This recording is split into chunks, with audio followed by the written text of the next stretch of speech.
Vamos a comenzar con el decreto 1242 del año 2013. Es un decreto que trae 5 libros. Estos libros son básicamente secciones que reemplazan el decreto 2555 del 2010, que ustedes saben que es el decreto único o decreto compilatorio, como lo queramos llamar. El libro primero está relacionado con la administración, gestión y distribución de los fondos de inversión colectiva, que básicamente es lo que ustedes han venido realizando en su actividad normal. El libro segundo habla de los fondos de inversión colectiva del mercado monetario, el tercero de los fondos de capital privado, el cuarto de los fondos bursátiles y el quinto de los fondos de inversión colectiva inmobiliarios. Vamos a comenzar con el libro primero. En este libro primero, ¿qué tenemos? Y queremos llamar la atención de esto. Arranca este libro primero con los aspectos generales y nos toca varios temas que son de conocimiento de todos nosotros. ¿Cuáles son las sociedades autorizadas y el ámbito de aplicación? Que son las sociedades comisionistas de bolsa, las sociedades fiduciarias y las sociedades administradoras de inversión. Y hasta ahí no hay ningún problema. Nos habla de que debemos actuar con profesionalidad, con la segregación de los activos de los inversionistas, de las entidades, de la prevalencia de los intereses de los inversionistas, temas que uno ve a lo largo de todo el decreto, lo cual es apenas natural cuando uno administra recursos de terceros. ¿Hasta ahí no hay problema? ¿Qué hay? El tema de la prevención y administración de los conflictos de interés, que aquí, si ustedes pudieron revisar el decreto, se van a dar cuenta de que en el tema de conflictos de interés crearon nuevas situaciones generadoras de conflictos de interés. Entonces, esa es una parte para tener presente.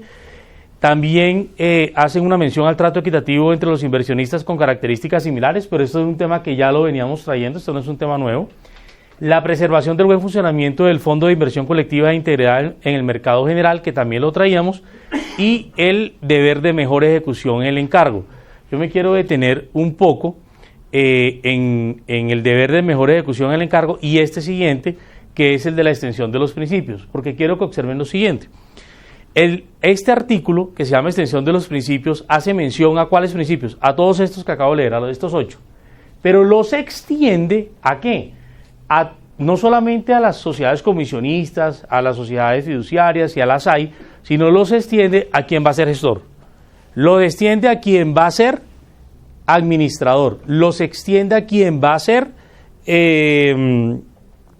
custodio, los extiende a quien va a ser distribuidor. Entonces hay que tener muy presente esto porque el negocio se abrió y es lo que vamos a mostrarles a ustedes.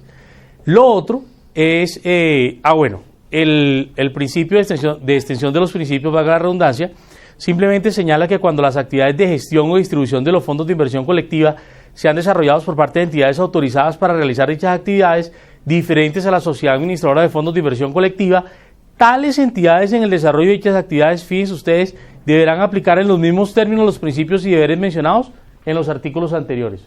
Eso es lo que señala el principio. Ahora bien, ¿de qué funciones les estaba yo hablando del ámbito de aplicación? Y es lo que quiero que nos fijemos. El negocio se abrió. El principal, administración. ¿Ustedes qué hacen? Ustedes administran recursos de terceros, ustedes están aquí. Aquí, ¿quiénes están? Las comisionistas de bolsa, las sociedades fiduciarias y las SAI, las sociedades administradoras de inversión. Ahora, ustedes pueden llegar a decir, no, yo la administración de mis carteras, la gestión de ellas, la voy a realizar yo mismo. Entonces van a estar acá. Sociedad administradora, que son estas 3, es la que realiza la gestión.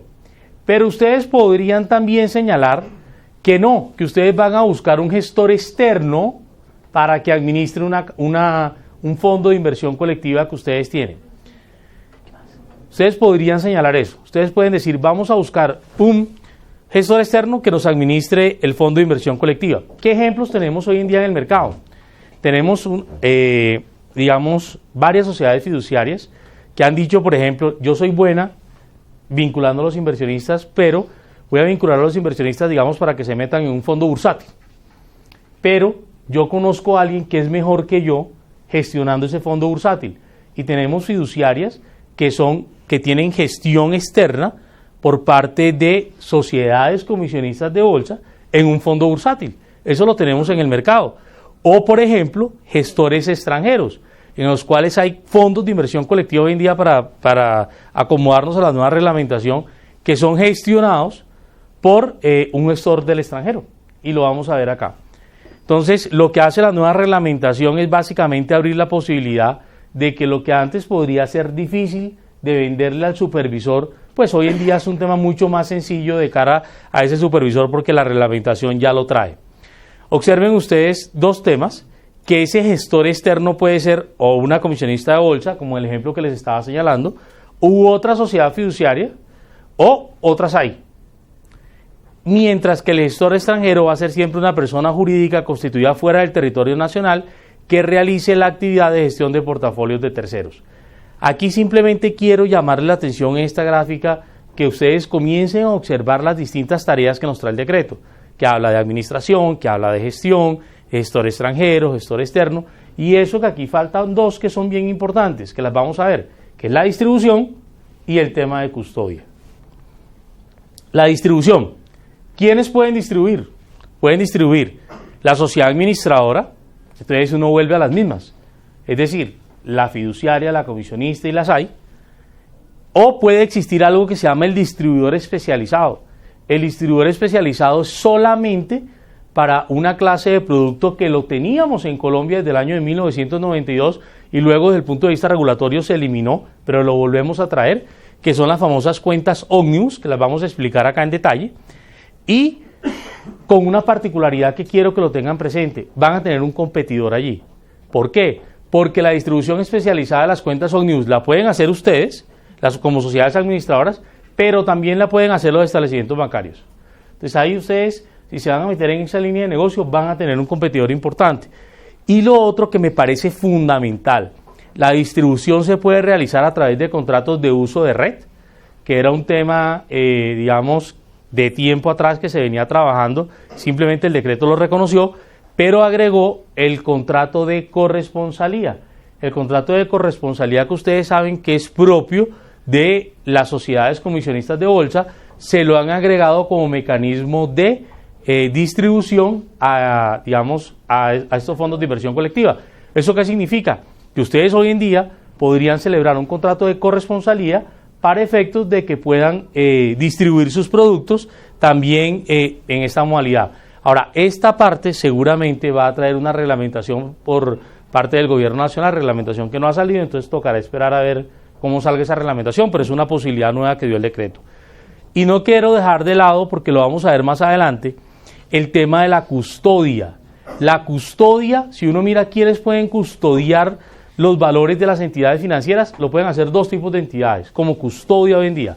Los establecimientos bancarios pueden custodiar sus propios recursos y las sociedades fiduciarias. Pero yo quiero llamar la atención en esto.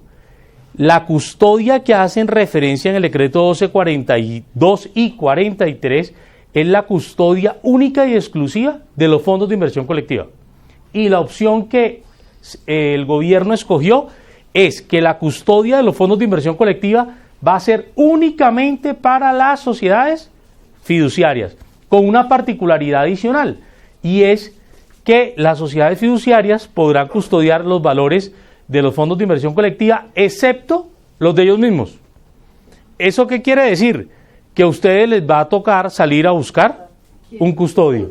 Y viceversa, un tercero que tenga obviamente sus fondos de inversión colectiva, le va a tocar a salir a buscar un custodio que no puede ser el mismo para sus fondos de inversión colectiva.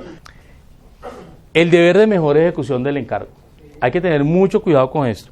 Si ustedes miran, el decreto 1242 recoge el principio de mejor ejecución del encargo, que ya estaba, o sea, no es algo nuevo. Esto ya lo hacían ustedes. Y ustedes lo hacían en virtud del artículo 31117 del decreto 2555 del 2010. Luego llega el decreto 1243 y dice, oiga, vamos a retomar estos principios de mejor ejecución del encargo, pero en función de los fondos de inversión colectiva. No solamente los valores, pero agregado algo que es bien importante. Y voy a permitirme leer el segundo párrafo de este principio. Para los efectos de esta parte se entiende que la sociedad administradora de fondos de inversión colectiva, entonces estamos pensando en las de siempre, las fiduciarias, las comisionistas y las AIS, logran la mejor ejecución de una operación cuando obra con el cuidado necesario para propender porque el precio y las demás condiciones de la operación correspondan a las mejores condiciones disponibles en el mercado al momento de la negociación, teniendo en cuenta la clase, el valor y el tamaño de la operación. Hasta ahí uno dice, esto es igual, no ha pasado nada. Sin embargo, observen lo siguiente.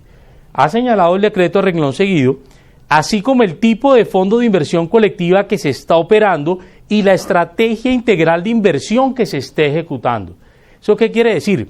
Que no bastará desde el punto de vista de inversiones que la mejor ejecución se quede en que las condiciones disponibles del mercado sean las más adecuadas, en que el valor que se esté realizando, que se esté comprando, que se esté vendiendo, sea el que me están indicando dentro del reglamento del fondo de inversión colectiva. No bastará el tamaño de la operación, sino, ojo, también tiene que estar la estrategia integral de la operación. ¿Y por qué quiero señalar esto de manera enfática? Porque un inversionista cualquiera, en virtud de ese artículo primero que les hice referencia, el de extensión de los principios, puede llegar a un momento dado y decir, ¿sabe qué? Yo quiero que usted me responda porque mi fondo de inversión colectiva está perdiendo recursos en este momento, dado que la mejor ejecución del encargo no se llevó a cabo de acuerdo con la estrategia integral de inversión que usted debió haber tenido establecido dentro de su fondo de inversión colectiva. El otro aspecto que nos trae el decreto son temas que ya sabemos, de los cuales no me voy a detener acá, la definición del fondo de inversión colectiva, simplemente para señalar que se mantiene la clasificación de abiertos o cerrados, que se mantiene el tema de los pactos de permanencia, que en los fondos cerrados se crea la posibilidad de redención en los plazos determinados en el reglamento no inferiores a 30 días, que es un tema... Dentro de los cerrados se puede armar como el mismo... Precisando de que no hay carteras colectivas, no hay fondos de inversión colectiva escalonados, precisando ese tema. No está el nombre, pero eso ya le da... Eso es como una especie de escalón, así es. Y se elimina la posibilidad de suscripciones extraordinarias, sobre todo en las cerradas. Es un tema que quiero llamarle la atención porque este asunto de manera particular, hay ciertas carteras que viven de las suscripciones extraordinarias y que lamentablemente van a morir porque al eliminarles esa posibilidad pues no van a tener forma de seguir subsistiendo. ¿De dónde viene todo esto? Digamos que el gobierno ha venido haciéndole un seguimiento al ordenamiento jurídico chileno. Nosotros simplemente queremos resaltar de que hay unas leyes en Chile de que habla también de los fondos de inversión, de los fondos mutuos, de los fondos de inversión de capital extranjero, de los fondos de inversión de capital extranjero de riesgo, que son los que uno conoce como los hedge funds en el mercado. Y el gobierno, si uno mira estas normas y mira lo que tenemos hoy en el decreto 1242 y 1243, tiene grandes temas que ha tomado de acá, y los temas de responsabilidad de los principios los logramos identificar en los estándares internacionales que ellos no dijeron cuáles eran, pero que los anuncian en los considerandos del decreto, pero que son los de que ha sacado la SEC como desarrollo de la Dodd-Frank y los que ha sacado la Unión Europea como desarrollo de 3 informes que hay sobre fondos de gestión colectiva que se los vamos a mostrar. Aquí no nos vamos a detener, simplemente es un poco como para contarles la evolución que todos hemos visto del nombre, que todos arrancamos en los fondos comunes ordinarios o los fondos comunes especiales, pasamos a las carteras colectivas, que fue un nombre que no fue muy agradecido, a la gente no le gustó mucho ese cambio, pero no hay regulador que se respete que no ponga sus propias normas, entonces lo llamaron así. Después, ¿se acuerdan? Con el decreto 4938 dijeron, no, vuélvalo a hablar, puede volver a hablar de fondos, puede volver a hablar de fondos, y ahora los llamamos nuevamente fondos de inversión colectiva. ¿Por qué quiero hacer la mención, digamos, simplemente anecdótica de esto? Porque sus inversionistas sí pueden preocuparse de que les digan hoy en día es dentro de un año, bueno, pero mi plata no la tenía en una cartera colectiva, ¿cómo así que ahorita la tengo en un fondo de inversión colectiva? Son temitas que son sencillos, que nosotros que estamos en la industria los conocemos, los entendemos y los sabemos, pero acuérdense que los inversionistas con los cuales ustedes tratan, la gran mayoría son clientes inversionistas, que son personas que toca comenzarles a explicar desde aquí qué es lo que ha venido sucediendo para que no vayan a pensar que su plata se fue a un fondo de inversión colectiva, ¿sí? Y no sepa qué es eso. El otro tema es el de las familias de fondos. Si ustedes miran, el decreto da la posibilidad de crear 3 familias actualmente. Una sobre valores inscritos en el Registro Nacional de Valores Emisores o en el mercado global, otra sobre fondos inmobiliarios y otra sobre fondos bursátiles. Voy a hacer 2 comentarios desde ya. El primero es que alguien pregunta, ¿serán las únicas familias de fondos? La respuesta es no. La Superintendencia Financiera puede reglamentar nuevas familias de fondos. Entonces, importante para que lo tengan presente. Segundo tema para que lo tengan presente es ¿qué pasa si alguien crea, por ejemplo, un fondo de inversión colectiva destinado a valores no inscritos en el Registro Nacional de Valores Emisores, como por ejemplo facturas? O por ejemplo, facturas. El mismo decreto me dice, usted puede tener fondos de inversión colectiva distintos a los de las familias de fondos. Serán fondos de inversión colectiva específicos. Pero, ¿dónde está la ventaja de tener una familia? Y lo vamos a ver a renglón seguido. En los temas de las autorizaciones de esos fondos en la superintendencia financiera. Entonces, pero no quiere decir que uno no pueda crear otros fondos. Lo que pasa es que cuando creo otros fondos, verbigracia el de facturas, voy a tener que ir a la superintendencia financiera y surtir todo el proceso que ya sabemos. No lo puedo colgar a esto. Y no se lo podría colgar a esto, correcto. Entonces, se crearon las familias de fondo, se hacen, y algo bien importante, se hace referencia a operaciones de naturaleza apalancada para excluirlas de las operaciones de las familias. Fondos apalancados no podrán ser incluidos dentro del contexto de las familias, y eso es bien importante. La ventaja, ustedes recuerdan que ya la circular externa 014 de 2011 nos hablaba de un régimen de autorización general. ¿Qué fue lo que hizo este decreto con el tema de las familias? Pues que va a permitir una autorización más expedita, y eso es bien importante, no para el fondo marco de la familia y tampoco para el primer fondo de inversión colectiva que integre la familia, sino a partir del segundo fondo de inversión colectiva que integre la familia. Ojo con eso. ¿Qué significa esto? Y me voy a volver un segundo. Que si yo tengo una familia de fondos, pensemos que yo tengo un fondo inmobiliario, yo tengo que crear un marco general para poder establecer toda la familia, para crear un reglamento especial para poder cimentar mi familia del fondo inmobiliario, como el matriz. Bueno, vamos a seguir. Miren, el otro tema importante, que lo vamos a desarrollar también más adelante, cuando vamos al decreto 1243, pero quiero dejarles a ustedes una pincelada, es el tema de la custodia, y he colocado aquí a la derecha el tema de los depósitos centralizados de valores para ir distinguiendo los conceptos de custodia y de depósito.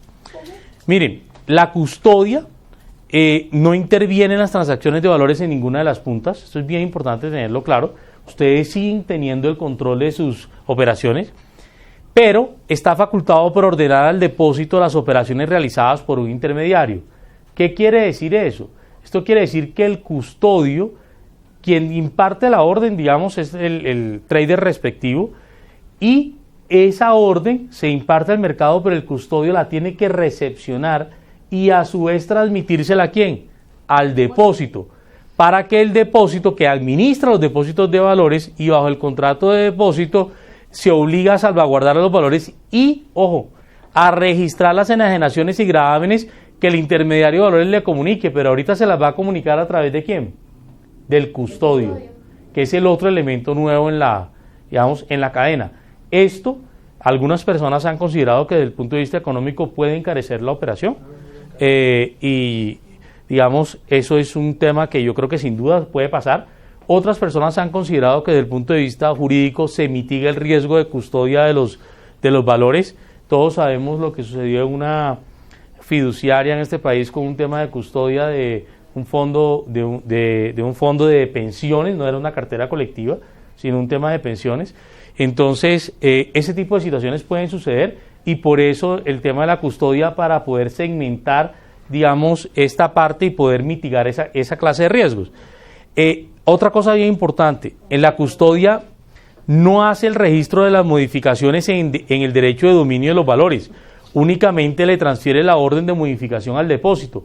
Quien ejecuta la orden es el depósito, pero este tipo de temas, digamos, en sus aros, se van a presentar modificaciones, porque sin duda un nuevo CRI, un nuevo factor de riesgo, va a ser una orden mal dada entre el custodio y el depósito. Eso es un tema que puede llegar a suceder y que uno tiene que ir tomando nota para actualizar sus aros.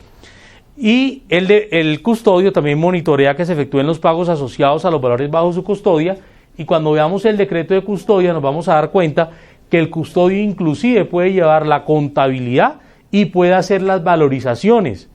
¿Eso qué significa? Eso significa que ustedes, al entregarle su fondo de inversión colectiva a un tercero que necesariamente tienen que hacerlo para que custodie sus valores, si ustedes le entregan todo el paquete completo, tienen que tener presente, y ustedes me pueden corregir desde el punto de vista económico, es que si la persona puede mirar los movimientos ordenar las transferencias, mirar la contabilidad y valorar, pues definitivamente va a conocer la estrategia de inversión.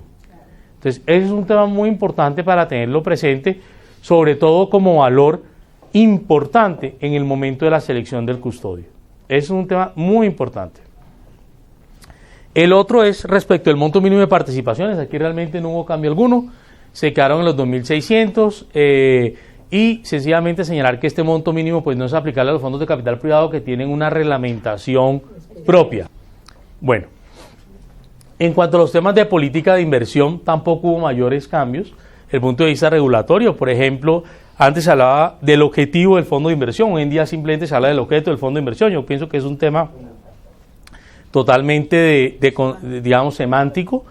Información sobre la naturaleza del fondo, que es importante darla en la medida en que esto está relacionado también con el deber de asesoría especial, que es un deber nuevo que ustedes tienen, que los vamos a explicar, que es la determinación de los límites máximos y mínimos por tipo de activo, por emisor u originador, y tener presente que dentro de la política de inversión quedó todo el tema de política de gestión de riesgos también involucrado, y los temas relacionados con el gestor externo y con el gestor extranjero cuando haya lugar a ello.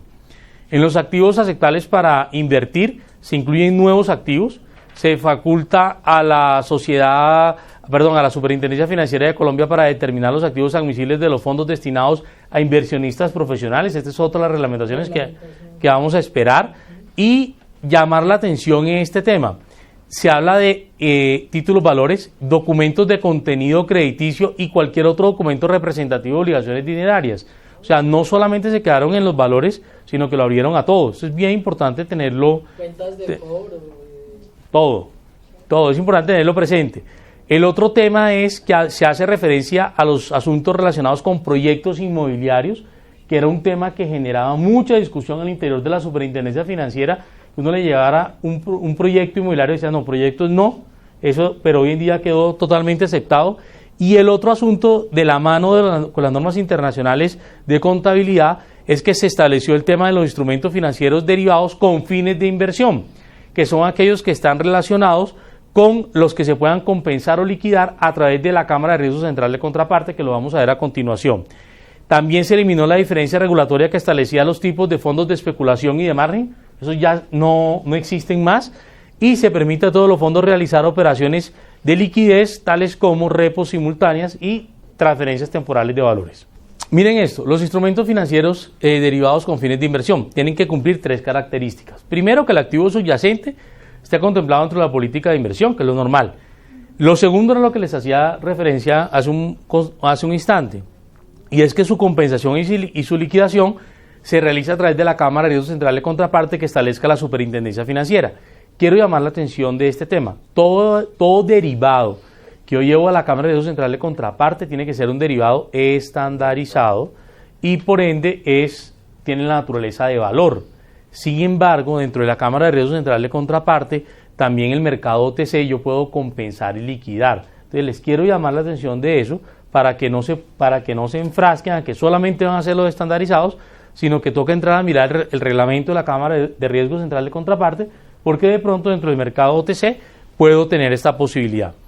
Y lo tercero es que la sociedad administradora de fondos de inversión colectiva o el gestor externo, en caso de existir, con los recursos de los fondos de inversión colectiva, durante la vigencia del contrato de qué, de derivado, mantengan depósitos a la vista en establecimientos de crédito, ojo, de no vinculados a dicha entidad, y esto es bien claro, sobre todo para aquellas entidades que hacen parte de un grupo con más de un banco, un valor equivalente a la diferencia entre el precio fijado en el contrato y las garantías que se hayan constituido en el correspondiente administrador de garantías.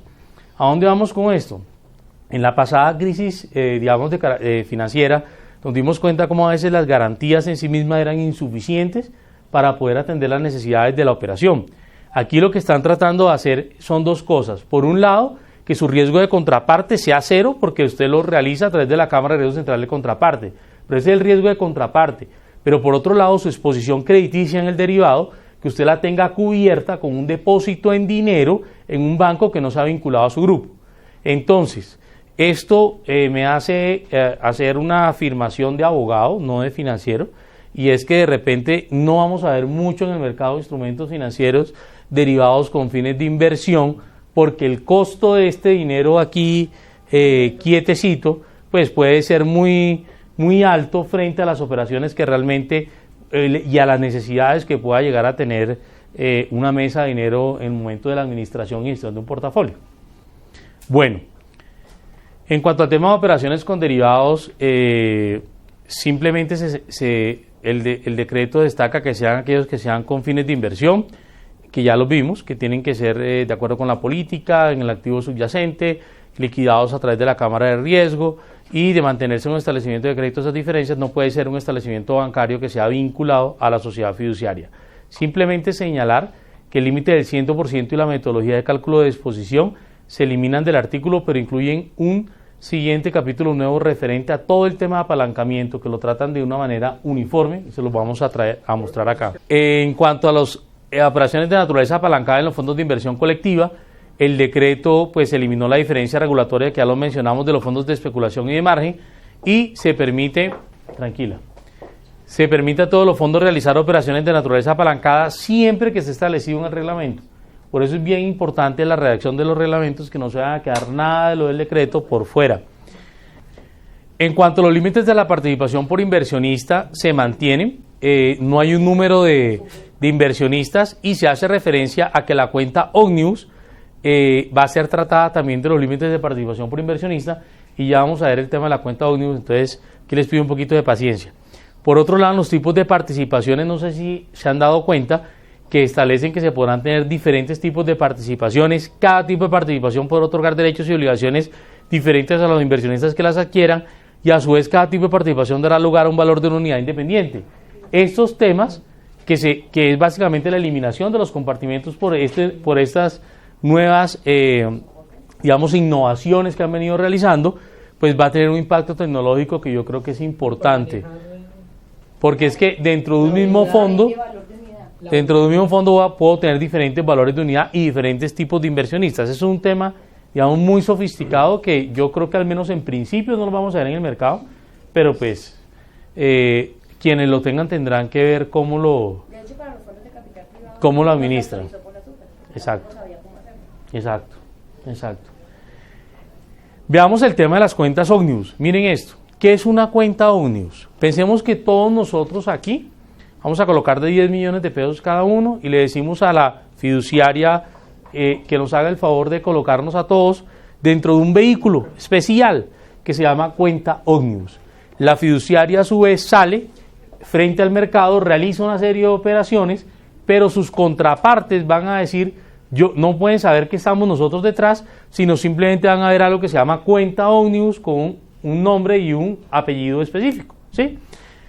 Esto no es nuevo, que alguien pensaba que esto fuera un elemento nuevo. Esto venía en Colombia desde el artículo 40 de la resolución 51 del año de 1992 del COMPES, quien ya señaló en ese entonces lo siguiente: los fondos institucionales son aquellos que se constituyen por parte de una pluralidad de personas o entidades extranjeras, o aquellos constituidos por una sola persona o entidad extranjera cuyos recursos provienen de colocaciones privadas o públicas, de cuotas o unidades de participación en el exterior, o aquellos que se organicen bajo la modalidad de cuentas colectivas sin participación pro indiviso sobre el patrimonio u otras equivalentes de inversionistas institucionales administrados por intermediarios internacionales. Ese, digamos, era el concepto del año 92. Este concepto fue evolucionando. Lo tuvimos después en el decreto 1295 del año de 1996, en el cual se señalaron los fondos de inversión de capital extranjero y se hacía mención a las cuentas Omnibus. Posteriormente, en la resolución 400 del año 95 se establecieron los criterios y procedimientos para la realización de toda inversión de portafolio, y se estableció el concepto de fondo Omnibus y la autorización automática para los fondos institucionales. Eso ya lo teníamos entonces en esa época. ¿Qué pasó? Que por un tema regulatorio el tema desapareció. ¿Qué vino sucediendo? Que los agentes del mercado le decían al gobierno la necesidad sentida de poder utilizar esta clase de vehículos para ustedes que administran fondos de inversión, para que pudieran competir, digamos, de una manera más adecuada con los fondos de capital extranjero. Básicamente es esto. Entonces les dan la posibilidad de utilizar las cuentas ómnibus, pero con una característica que la vamos a ver a continuación, y es la característica del distribuidor especializado. Entonces vamos a ver ese tema porque es una categoría nueva, pero con la advertencia que ya les dije que van a tener un competidor muy fuerte, y es los establecimientos bancarios. Entonces, para que lo tengan presente. El otro tema que trae el decreto es el tema de la valoración de los fondos de inversión colectiva y sus participaciones, que realmente aquí dejó básicamente lo mismo que ya veníamos señalando en el decreto anterior. Básicamente estableció que los fondos de inversión colectiva abiertos sin pacto de permanencia se liquidan en 3 días cuando son activos locales y en 5 días cuando sean activos extranjeros. Está el tema del gasto de la custodia, está el tema del gasto del distribuidor, está el tema del gasto del gestor, está el tema de la revisoría fiscal, está el tema del auditor externo. Uno de los temas, por ejemplo, es que el control normativo desaparece. Yo, por ejemplo, les dejaré de prestar este servicio en junio del 2014 o en diciembre del 2014 a más tardar, pero queda de manera, digamos, alternativa, si ustedes quieren contar con la figura del auditor externo para que puedan seguir realizando las funciones de cumplimiento que le han sido asignadas directamente a la Junta Directiva, que se las voy a mostrar más adelante. Pero para poder hacer estos temas, todos los temas relacionados con el gasto de fondo de inversión, vuelvo y repito, lo que es custodia, lo que es administración, lo que es revisoría, lo que puede hacer la auditoría externa, lo que puede hacer los temas de seguros, hay que dejarlos establecidos dentro de los reglamentos. Los temas de mecanismo de revelación de información siguen estando los 5 básicos. Aquí básicamente no hubo cambios. Simplemente otro tema de que la Superintendencia Financiera determinará el contenido mínimo del reglamento marco, que era lo que les señalé al principio. Entonces, por eso, si alguien nos pide en este momento un reglamento marco de una familia de fondos, pues yo le diría que no contamos con elementos suficientes para poderlo elaborar, ¿sí? El tema de los reglamentos de los fondos de inversión colectiva, que era lo que les señalaba, que hay que tener cuidado con todo el tema de los gastos. Las modificaciones al reglamento con todo lo nuevo, simplemente se agrega que se puede modificar también el reglamento marco de la familia, pues porque es el tema novedoso. El tema del prospecto que queda igual, ficha técnica igual, extracto igual, informe de rendición de cuentas, que era la pregunta que me estabas haciendo, es el plazo máximo de 15 días comunes contados desde la fecha del respectivo corte, pero para el tema del envío del informe. El tema de prohibiciones y conflictos de interés, que básicamente agregaron todos los conflictos de interés nuevos alrededor del gestor externo, alrededor de los distribuidores y alrededor de los custodios, particularmente los custodios vinculados. Pero eso lo vamos a ver en el decreto de custodias. Estos son los temas que ya... se crean deberes especiales de situaciones de conflicto de interés para fondos apalancados e inmobiliarios en casos de operaciones con matrices, filiales y vinculados, que es un tema también importante porque hay una reglamentación especial. Los temas de fusión y liquidación de los fondos de inversión colectiva, básicamente esto quedó lo mismo en cuanto al procedimiento para la fusión, para la cesión, para las causales de liquidación y el liquidatorio. Y como resumen de todo lo que hemos venido viendo, yo sé que es largo y me excuso por eso de antemano, ¿qué tenemos? Tenemos la administración de los fondos de inversión, la actividad de gestión que la puedo hacer yo mismo, la actividad de custodia que la tengo que hacer a través de un tercero y la actividad de distribución que la puedo hacer yo mismo o me puedo apoyar en mecanismos de otra sociedad administradora o de un contrato de uso de red o de una distribución especializada o del contrato de corresponsabilidad. Fíjense ustedes que las alternativas también para hacer negocios se ampliaron. Bueno, el otro tema es el relacionado con la actividad de administración de los fondos de inversión colectiva. Aquí temas para resaltar que ya los he mencionado. Se separa la actividad de administración y de gestión, la pregunta que me estabas haciendo. Se añade todo lo concerniente a la responsabilidad de la sociedad administradora en el desarrollo de sus funciones. Este tema de responsabilidad lo vamos a ver en un capítulo especial ya en contados instantes. Y se elimina lo concerniente a la actividad de gestión de portafolios, que es un tema importante. La valoración del portafolio la podrá hacer el custodio, que fue el otro tema que les señalé.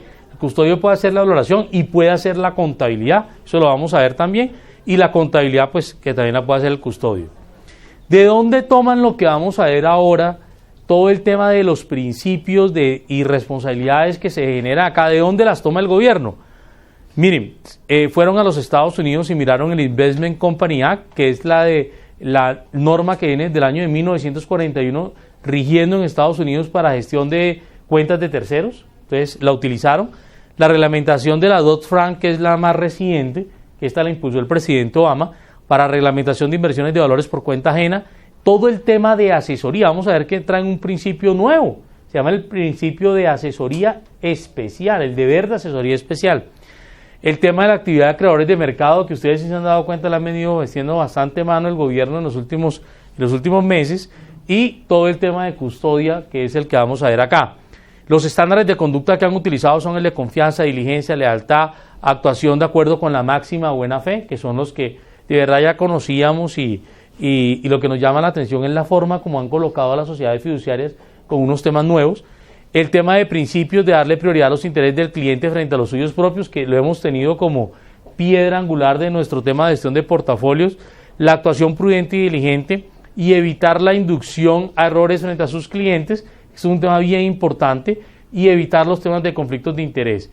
Y finalmente está el tema del Prime Broker, que es una entidad que en Estados Unidos presta distintas clases de servicios financieros, administrativos, operativos sobre valores, incluido el tema de custodia, sobre el cual también tomaron algunos temas que se los vamos a mostrar acá. En ese orden de ideas, ¿qué tenemos? Que la actividad de gestión de los portafolios de inversión colectiva solamente puede ser desarrollada por las entidades que conocemos, las fiduciarias, las comisionistas y las AIS. La responsabilidad en la gestión del portafolio del fondo de inversión colectiva se mantendrá a cargo de la sociedad administradora del mismo. Esto es bien importante. Miren un tema. Aún si yo designo un gestor externo, yo sigo siendo responsable frente a los inversionistas. Con un tema particular que traen unas normas que las voy a leer más adelante, y es que esa responsabilidad la han colocado en cabeza de la junta directiva, para que la junta directiva después no vaya a decir: no sabía, no me informaron o lo hicieron a mis espaldas.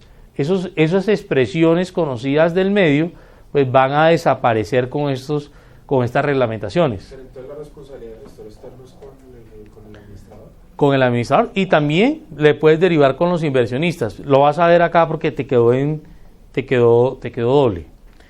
La obligación de entregar información a la superintendencia y al autorregulador del mercado de valores también es importante, y la obligación del gestor, que la han señalado desde el punto de vista jurídico como de medios y no de resultados, que es un tema fundamental. El tema de la distribución, importantísimo. Miren un tema, la distribución puede ser directamente a través de la fuerza de ventas de la sociedad administradora o del distribuidor especializado, es decir, del de la cuenta ómnibus. Puede ser por medio del contrato de uso de red y por medio del contrato de corresponsalía.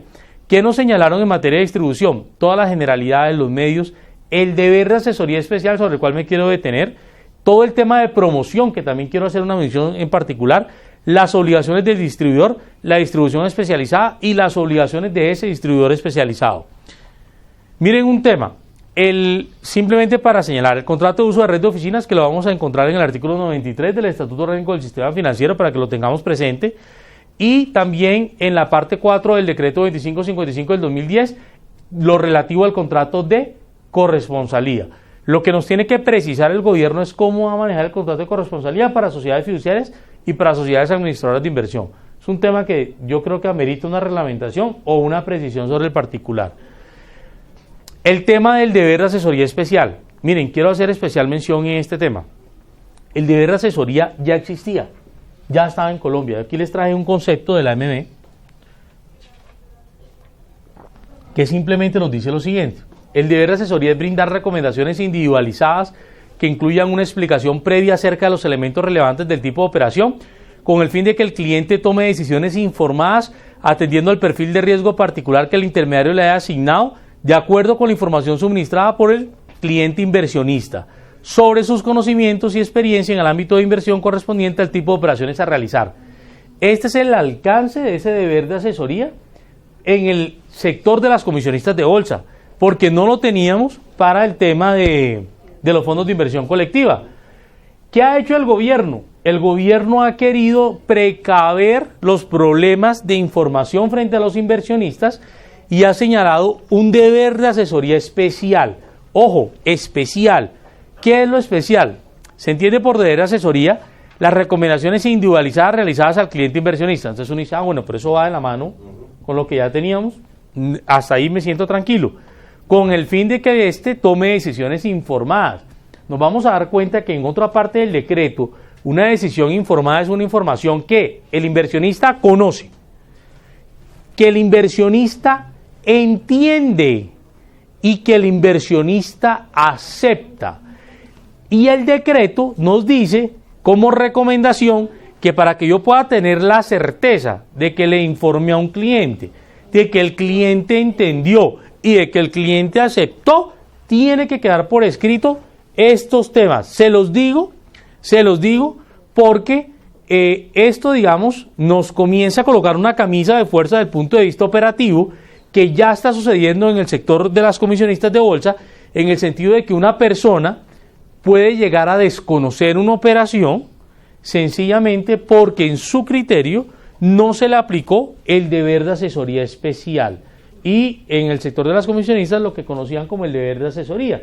Entonces, ¿qué hacían las comisionistas? Pues terminaban devolviéndole la plata al señor en aras a no verse involucrados en una investigación ante el autorizador del mercado de valores o ante la superintendencia financiera. Simplemente lo menciono porque ya hay muchos casos sobre el particular en el mercado y muchas sentencias, muchas sanciones, inclusive a las no solamente institucionales sino también personales, por el incumplimiento del deber de asesoría. Miren esto. Con base, siguiendo el tema del deber de asesoría, entonces el cliente debe tomar decisión informada, consciente y estudiada, orientada a vincularse con uno o más fondos de inversión colectiva con base en sus necesidades de inversión y en el perfil de riesgo particular que se le haya asignado. Al momento de vincular al cliente inversionista a un fondo de inversión colectiva, quien ejerza la actividad de distribución deberá actuar de conformidad con el perfil de riesgo. Entonces aquí es donde uno tiene que comenzar a empatar no solamente cómo entrego la información, sino cómo ese distribuidor, que puede ser mi misma fuerza de ventas, le llega a ese cliente inversionista y con algo adicional que es muy importante, si va a llegar, bien sea directa o a través de uno de los mecanismos que hemos visto de distribución, tiene que ser un distribuidor certificado por el autorregulador del mercado de valores. Eso es un tema fundamental, pero la norma no se quedó allí. Las recomendaciones solo podrán hacerse por el distribuidor del cliente inversionista y deberán incluir una explicación sobre la naturaleza del vehículo de inversión ofrecido y algo que no estaba, la relación existente entre los riesgos y la rentabilidad. Es decir, al cliente hay que decirle el paradigma por lo menos normal, que a mayor riesgo mayor rentabilidad y a menor riesgo pues menor rentabilidad. Eso por lo menos habrá que hacérselo ver al cliente, pero no tiene que ser de manera general, sino también particular, de cara al fondo específico. Y será cumplido por la sociedad administradora o por el distribuidor especializado cuando el medio de distribución utilizado corresponda al contrato de uso de red. El cumplimiento de este deber se podrá delegar en el prestador de este servicio. ¿Eso qué quiere decir? Que para los usos de red, que si ustedes contratan un banco, pues ese señor banquero tiene que cumplir con todo esto que estamos señalando acá. ¿Está certificado?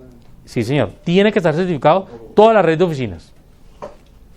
Miren, para terminar, algo que ya les había mencionado, el deber de asesoría especial, que solamente podrá ser prestado por un profesional que esté debidamente certificado ante el autorregulador del mercado de valores.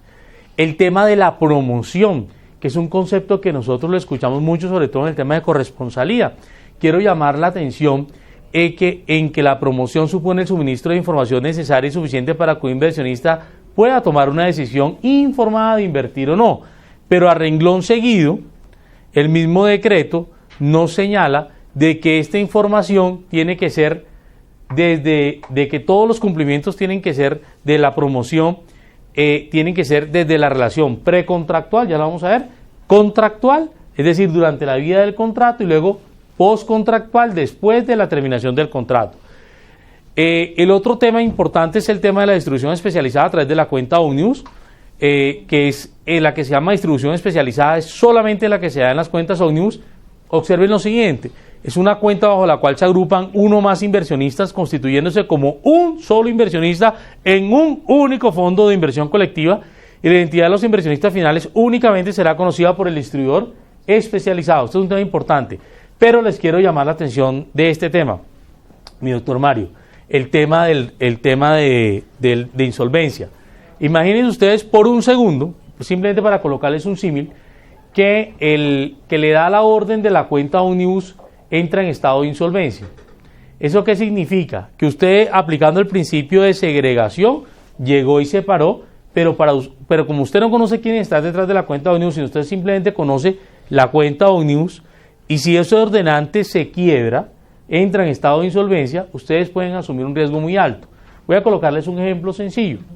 Miren ustedes que todos acá constituimos una cuenta Omnibus para invertir en unas acciones. La inversión de las acciones es T+3. Llamamos a la sociedad fiduciaria, le damos la instrucción, la sociedad fiduciaria vaya, adquiere en el mercado las acciones, y luego, yo que soy el ordenante de la cuenta Omnibus, entro en estado de insolvencia. ¿De acuerdo? ¿Qué sucede conmigo? Que la sociedad fiduciaria no va a poder recibir la plata, pero ya las compró. Pero ¿saben quién tiene que ser el titular de esas acciones? La cuenta Omnibus, que fue la que ordenó la compra. Entonces, la sociedad fiduciaria se queda con un activo que adquirió, que tiene que salir a cumplir en el mercado, porque si no se mete en un problema y un cumplimiento de una operación, que es T+3. Pero por otro lado, le toca sentarse y mirar y repetir contra el que está insolvente, porque de lo contrario no puede cobrar el tema. O sea, ahí hay un riesgo que se les fue en la redacción del decreto y que muy seguramente más adelante podrá ser corregido. Bueno, el tema de la fuerza de ventas de la sociedad administradora o del distribuidor especializado, que se actualiza el nombre simplemente de los fondos de inversión colectiva y se incluye el distribuidor especializado en los términos de la cuenta Omnibus que ya conocemos. El tema del programa publicitario, en el cual se actualiza también el nombre de los fondos de inversión colectiva y el del distribuidor especializado. Estos son temas que ya sabemos. Observen esto: responsabilidad de la Junta Directiva de la sociedad administradora frente a los sistemas de administración de riesgos y de atención del consumidor financiero. ¿Qué hizo el decreto desde el punto de vista de responsabilidad? Se encargó mucho y de hecho lo utilizó 32 veces. Si para mí lo utilizó 32 veces, quiere decir que es medio importante el tema. Se encargó mucho de hablar del gobierno corporativo. Y dijo que este gobierno corporativo era un gobierno corporativo especial y que estaba en cabeza de los administradores a hacer que todas las normas se cumplieran. ¿Quiénes entendemos por administradores desde el punto de vista legal? La junta directiva, el representante legal, el revisor fiscal, los miembros del comité de auditoría que sean designados, digamos, como miembros de junta directiva, los miembros del comité de inversiones por reglamentación propia del decreto, el gerente del fondo de inversión colectiva, y yo coloqué aquí comité de riesgos si hay algún representante legal que esté incluido dentro del comité de riesgos. El gestor, que es el nuevo, que puede ser el externo o puede ser tú mismo. El distribuidor, que ya lo vimos, que también puede ser tú mismo, puede ser un tercero. Y el custodio, que necesariamente va a ser un tercero. ¿De acuerdo? Miren ustedes lo siguiente: el decreto que hace, desde el punto de vista del gobierno corporativo, le aplico a todos estos personajes. Pero hay unos que cargan con una responsabilidad adicional a lo que todos sabemos como la del buen hombre de negocios. Esto que le han dicho, vea, pero usted tiene que responder adicionalmente por algo más, que son estos que están aquí en el cuadrito azulito. O sea, ellos, aparte de planear, organizar, dirigir y controlar, tienen un tema adicional. ¿Qué es lo que nosotros observamos? Que le llama a uno la atención, que yo creo que el decreto no tenía por qué decirlo y esto resulta... Los códigos de buen gobierno. Claro, también, de entrada, todos los códigos de gobierno hay que cambiarlos. Miren un tema que uno le llama la atención: el tema de responsabilidad de los administradores. Yo no sé por qué tenían que volver a mencionar el artículo 200 del Código de Comercio acá. El artículo de 200 simplemente señala que un administrador responde con su propio patrimonio, pero lo volvieron a traer acá. Eso de entrada llama la atención. A renglón seguido le recuerdan los deberes de los administradores que están previstos en la Ley 222 del año 1995, en el artículo 23. Luego, y esto sí es cosecha propia, a la conclusión que uno llega es que, y lo vamos a ver con las reglamentaciones propias del decreto, es que nos vamos a encontrar con una responsabilidad objetiva. ¿Qué quiere decir una responsabilidad objetiva? Es en la cual quien se beneficia de la actividad riesgosa debe responder por los daños que con ella se causen y solo se exonera si demuestra la existencia de una causa extraña. Es decir, la carga de la prueba de la ruptura del vínculo causal entre el ejercicio de la actividad riesgosa y el daño la tiene el responsable. En palabras no jurídicas, si ustedes por lo menos se equivocan seleccionando un custodio, seleccionando un gestor, que un distribuidor de uno vaya y algo indebido con el cliente, ustedes son automáticamente responsables. Solamente una causa extraña lo puede salvar a uno de ese vínculo de responsabilidad. Por eso, la gran tarea que hay que hacer acá, no solamente revisando, y como les voy a mostrar ahorita, los códigos de conducta, de ética, de gobierno corporativo, sino la forma como vamos a tener que redactar los reglamentos. la forma como vamos a redactar esa relación del distribuidor con el inversionista. Y ojo, las instrucciones que tiene que darle la junta directiva a todos los entes de la entidad, porque si no, y lo van a ver ahorita, y perdón que me devuelva, el Paganini y todo va a ser la junta directiva con nombre propio. Ya no es que la junta directiva se pueda excusar en no sabía, lo hicieron a mis espaldas, no me informaron. No, esas excusas desaparecen. Es el más involucrado de todos. Miren esto. ¿Cómo tenemos nosotros el tema de la asignación de responsables? La asamblea designa a la junta, ¿de acuerdo? Y designa al revisor fiscal, ¿cierto? La junta a su vez designa al representante legal, es lo usual en los estatutos que uno ve de las entidades, pero la junta designa al gestor y por eso responde, ya se los voy a mostrar. La junta designa al distribuidor y por eso responde. La junta designa al custodio y por eso responde. Y la junta también designa a los miembros del comité de auditoría y por eso también responde. Y la junta designa a los miembros del comité de inversión, digamos, o lo hace el representante legal que es designado por la junta y por eso también va a tener que responder. Y si hay representantes legales en el comité de riesgos, también. Ahora, ustedes me dirán, Luis, ¿por qué va a responder? Miren ustedes, les voy a leer tres slides que uno queda realmente paralizado. La responsabilidad de la sociedad administradora de fondos de inversión colectiva. La sociedad administradora del fondo de inversión colectiva responderá hasta de la culpa leve en el cumplimiento de sus funciones como experto prudente y diligente. Entonces, principio general. Yo respondo hasta por la culpa leve, es decir, por lo que un buen hombre, no padre de familia, sino por lo que un buen hombre de negocios haría de manera prudente y diligente. Hasta ahí no pasa nada. Obligaciones y responsabilidad. Sí, tranquila. Obligaciones y responsabilidad de la sociedad administradora de fondos de inversión colectiva. El administrador del fondo, entonces aquí mi doctor, responderá ante la Superintendencia Financiera de Colombia y ante los inversionistas por la debida diligencia en la escogencia y seguimiento del gestor externo, gestor extranjero y del custodio cuando existan. Y con un agregado que lo trae la norma más adelante. Si el custodio se equivoca, en el ejemplo que les estoy colocando, ¿se acuerdan del riesgo operativo? Esa equivocación no exime al administrador del fondo de inversión colectiva en su responsabilidad. Es decir, yo también tengo que responder por los errores de los demás. Miren esto, la contratación de un gestor externo no exime a la sociedad administradora de fondos de inversión colectiva de su responsabilidad frente a los inversionistas del fondo de inversión colectiva que administra. O sea, usted puede contratar a un gestor externo que sea el duro, pero si ese señor se equivoca, eso no importa, usted sigue respondiendo. Y ojo, y algo muy triste, uno le responde también a la super y a los inversionistas. Es que es un tema muy delicado. Cuando existe un gestor extranjero, la responsabilidad frente a la Superintendencia Financiera de Colombia por la actividad de gestión de portafolios será asumida por la sociedad administradora. Es decir, yo no voy a ir a perseguir al extranjero, yo lo persigo a usted que está aquí en Colombia y lo puedo castigar. Obligaciones del distribuidor.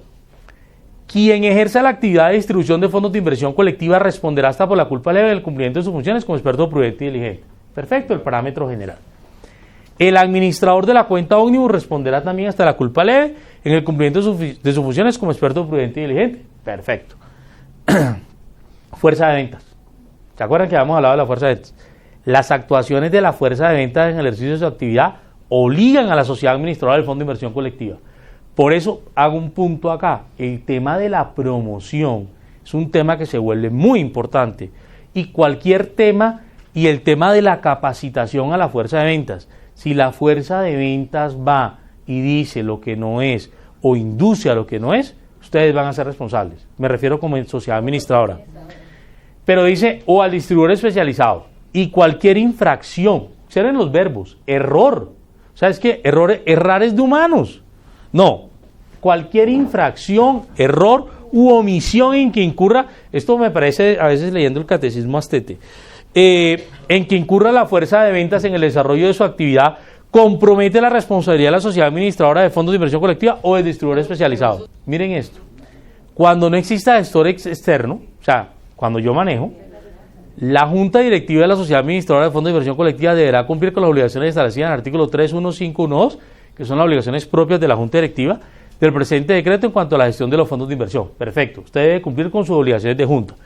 Cuando la sociedad administradora de fondos de inversión colectiva no realice la distribución de fondos de inversión colectiva por medio de distribuidores especializados, la Junta Directiva deberá cumplir con las obligaciones establecidas en el artículo 31513 del presente decreto en cuanto a la distribución de fondos de inversión colectiva para un segundo. Miren ustedes lo siguiente, no están señalando que la sociedad administradora deberá desarrollar, no están señalando que el representante legal deberá ejecutar, planear, organizar, no están diciendo eso. Están diciendo que cuando usted como sociedad administradora, usted sociedad fiduciaria, usted comisionista o usted SAI, dice, yo no voy a buscarme un gestor, yo no voy a buscarme un distribuidor, yo lo voy a hacer yo solito. ¿Saben lo que le están diciendo? Perfecto. El yo solito arranca ¿por dónde? Por la cabeza. Es decir, por la Junta Directiva. Y la Junta Directiva es responsable del cumplimiento de esas obligaciones. La Junta Directiva es responsable del cumplimiento de esas obligaciones. Y miren lo que rematan para el gestor externo.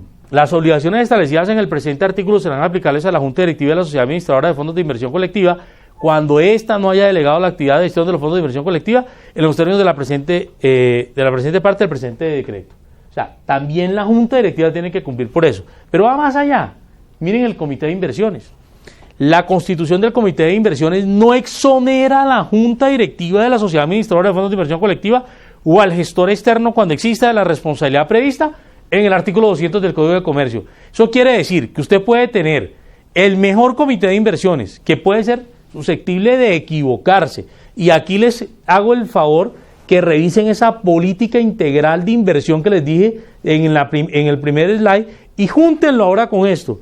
Y dígale, señores miembros de la Junta Directiva, usted puede tener el mejor comité de inversiones, pero ¿sabe qué? Si se equivocaron, usted responde con su propio patrimonio.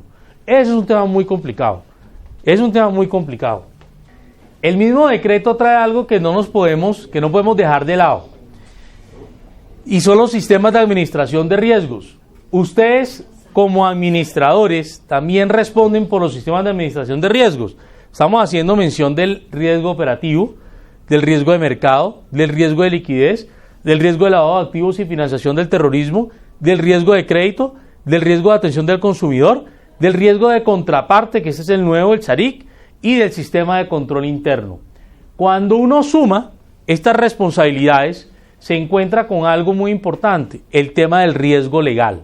El riesgo legal es la posibilidad de pérdida en que incurre una entidad al ser sancionada o obligada a indemnizar daños como resultado del incumplimiento de normas o regulaciones y obligaciones contractuales. ¿Dónde está el riesgo legal? En el SARO. El riesgo legal surge también como consecuencia de fallas en los contratos y transacciones derivados de actuaciones malintencionadas, negligencia o actos involuntarios que afectan la formalización o ejecución de contratos o transacciones. Al gerente del fondo por fin entendieron que el gerente del fondo no es responsable ni de la valoración, ni de la contabilización, ni del depósito, ni de la custodia, ni del envío de la información. Yo tengo varios ejemplos de gerentes de fondos que me tocó ir a defender ante la Superintendencia Financiera porque les estaban haciendo responsables de estos y nos ganamos los casos. Gracias a Dios ya lo reconocieron en una norma y no se van a presentar más casos por cuenta de estas situaciones. El gerente de fondos queda exonerado de esos temas y quien se vuelve responsable de esto, por supuesto, es la Junta Directiva. Bueno, el Comité de Inversiones incorpora lo pertinente al tema del gestor externo, porque significa que si yo tengo un gestor externo no me exime de que tenga un comité de inversiones. Eso es importante tenerlo claro. El tema del revisor fiscal, que se debe tener el tema del revisor fiscal para el Fondo de Inversión Colectiva, y se amplió la figura del auditor externo y el distribuidor especializado, que también pueden estar acá, digamos, como figuras alternas y que hay que tenerlos presentes. El tema de los derechos de los inversionistas, que son los temas que hemos mencionado de siempre, pirámide fundamental de esto, y es que, digamos, los derechos de los inversionistas se ven enfocados en la protección del consumidor financiero, con las normas que conocemos. El tema de las asambleas de inversionistas, que aquí pueden ser convocadas por el gestor externo si este existe. Aquí no hubo cambios ni en las reuniones, ni en las funciones, ni en el tema de consulta universal. Y luego viene los fondos de inversión colectiva del mercado monetario. Aquí se definieron como abiertos sin pacto de permanencia. En el anterior decreto simplemente se hacía mención de que eran abiertos. Se elimina la característica de contenido crediticio de los valores que puede invertir en el fondo. Aquí se habla simplemente de valores. Esto es un tema bien importante, es un cambio clave. En el anterior decreto se definía de manera general para todas las carteras el tema de los límites de la participación, y el plazo para la redención permanece igual, al día hábil siguiente. Entonces tenemos 3 plazos de redención, el de los 3 días, el de los 5 días y este que es el de un día. El tema de los fondos de capital privado, simplemente mencionar que en los fondos de capital privado, miren esto, se permiten compartimentos y se podrán establecer comisiones de administraciones diferentes en esos compartimentos. Es un tema que la verdad a uno le parece, está bien que lo hagan, pero pues a mí me hubiera gustado tener mis compartimentos en los fondos de inversión colectiva, no ese revuelto que quedó en un solo fondo que puede ser complejo de manejar. Todo esto quedó igual, desde la Constitución, la política, la Constitución de participaciones, el número de inversionistas, los documentos representativos de las participaciones, la valoración, el reglamento, todo eso quedó igual. Los temas de informes de rendición de cuentas, fusión y cesión y todos estos temas de gestor profesional, todo esto quedó igual. Ampliaron un poco en las funciones del comité de vigilancia, en lo cual era apenas natural. Si ampliaron las responsabilidades para los FIC, también ampliaron un poco las responsabilidades en los fondos de capital privado. Y finalmente el tema de los fondos bursátiles, aquí podemos decir simplemente que hicieron un reciclaje de lo que ya existía en el decreto 2555 del 2010, no sufrió modificaciones, simplemente se actualizó su nombre a que es el Fondo de Inversión Colectiva y que pueden tener una familia, y los fondos de inversión colectiva inmobiliarios, que sí son, digamos, aquí sí le metieron bastante mano, se limitan a fondos cerrados. Antes recuerden que podían ser abiertos o escalonados, aquí solamente eran cerrados. Se amplían los activos admisibles. Ya les había anticipado el tema de los proyectos inmobiliarios, pero también metieron las participaciones en fondos de inversión colectiva inmobiliarios, entonces eso también es importante. Acciones locales o extranjeras cuyo objeto sea invertir en el sector inmobiliario también los introdujeron. El tema de que se restringe la liquidez a través de los fondos de inversión colectiva a los fondos del mercado monetario, entonces ahí puede haber un trade-off que puede ser interesante entre los fondos de la familia inmobiliaria y los fondos del mercado monetario. Le permite al fondo también celebrar contratos para la explotación de los bienes inmuebles, para contratar los seguros, para la prestación de servicios que estén destinados a cuidar esos inmuebles. Y cuando el fondo invierte en bienes inmuebles ubicados en el exterior, la sociedad administradora deberá contratar la administración con un profesional del lugar donde estén ubicados los inmuebles respectivos. También se amplían los aportes en especie de inmuebles o activos admisibles, que a veces era un poco difícil lograr autorizaciones en ese sentido, ya lo hicieron posible, y contempla la facultad de que se acepten aportes en activos admisibles hechos por la matriz, por los accionistas, el gestor externo y otras sociedades, llamando la atención de un tema, que los aportes hechos por la matriz no van a generar un conflicto de interés, que es un tema bien importante porque es un tema revelado y que por supuesto tiene que estar en todos los mecanismos de información que conocemos. Los temas de valoración quedaron igual, los temas de gestor externo quedaron igual. El tema de régimen de transición, que es lo que yo les mencioné, lo que nos dice básicamente es que las sociedades fiduciarias, las comisionistas y las SAI tendrán un año para presentar a la superintendencia un plan de ajuste hasta por 6 meses para ajustar todos los productos que tienen. Mientras tanto, pues, ceteris paribus, como los economistas, nos vamos a quedar igual. Si ustedes se dan cuenta, los cambios del decreto son bastante grandes, hay mucho trabajo por hacer. Miren, de hecho les digo que si no comienzan desde ya, un año puede ser corto. Ese es el mensaje que queremos transmitirles. Vamos a pasar al decreto 1243 del año 2013. Este es el decreto por el cual se modifica el decreto 2555 de 2010 en lo relacionado con la actividad de custodia de valores y se dictan otras disposiciones. ¿Qué es la custodia? Es lo primero. La custodia de valores es una actividad del mercado de valores por medio de la cual el custodio ejerce el cuidado y la vigilancia de los valores y recursos en dinero del custodiado para el cumplimiento de operaciones sobre dichos valores. Nótese lo siguiente, habla de custodia de valores. Eso quiere decir que todo aquel instrumento que no sea un valor no será objeto de una custodia. Voy a colocar un ejemplo. Si yo estuviera hablando de un fondo de inversión colectiva inmobiliario y tuviera un proyecto inmobiliario, el proyecto inmobiliario no va a ser objeto de custodia. ¿De acuerdo? ¿Por qué? Porque no es un valor. Ahora, alguien me preguntaba el otro día, si yo tengo un derecho fiduciario sobre el proyecto inmobiliario, doctor, ¿eso va a ser objeto de custodia? Respuesta, no, porque ese derecho fiduciario no constituye un valor. ¿Qué constituye un valor? Recuerden ustedes que el artículo 2 de la ley 964 del 2005, que es la ley del mercado de valores, ha señalado que los valores son aquellos instrumentos que dan derechos, pero que provienen de una emisión y que tienen como propósito captar recursos del público. Entonces, todo aquel instrumento que no cumpla con esas tres características no puede ser tomado como custodia por una sociedad fiduciaria. Y de entrada vamos a señalar esto: el único y el exclusivo de que tiene el tema de la custodia es la sociedad fiduciaria. Quiero ser claro en esto: no la sociedad comisionista de bolsa, no la sociedad administradora de inversión, única y exclusivamente las sociedades fiduciarias. La actividad de custodia se ha dividido en tres partes: los servicios obligatorios, los servicios complementarios y los servicios especiales de los valores que hacen parte de los portafolios. En los servicios obligatorios, ¿qué tenemos? La salvaguarda de los valores, la compensación y liquidación de las operaciones y la administración de los derechos patrimoniales. ¿Qué significa esto? Que lo que es obligatorio que haga un custodio son esas tres actividades. Por otro lado, tenemos servicios que el custodio nos puede ofrecer, pero que nosotros no estamos obligados a tomar. Son complementarios. ¿Cuáles son esos? La administración de los derechos políticos. Verbigracia, asista por favor a una asamblea. Eso es la administración de un derecho político. La valoración, que todos sabemos que tiene que ser diaria y con la metodología de la Superintendencia Financiera de Colombia. La transferencia temporal de valores, que es ese instrumento que utilizamos para las operaciones de liquidez, particularmente cuando estoy realizando operaciones en corto. Las obligaciones fiscales y las obligaciones de carácter cambiario. Debo anotar que particularmente estas últimas, se encuentran reglamentadas también en los decretos de los regímenes de inversión extranjera para las sociedades que administran esta clase de productos. Servicios especiales de los valores que hacen parte de los portafolios, como su nombre lo indica, son especiales, son opcionales, y en los cuales tenemos dos. Tenemos la valoración del fondo de inversión colectiva y sus participaciones, y tenemos también la contabilidad del fondo de inversión colectiva, que es custodiado.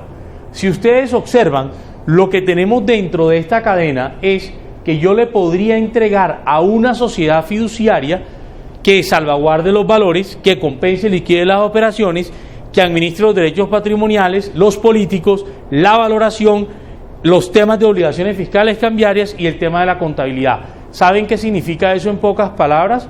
Que yo estoy entregando mi back office a otra sociedad fiduciaria para que ella me custodie mis valores.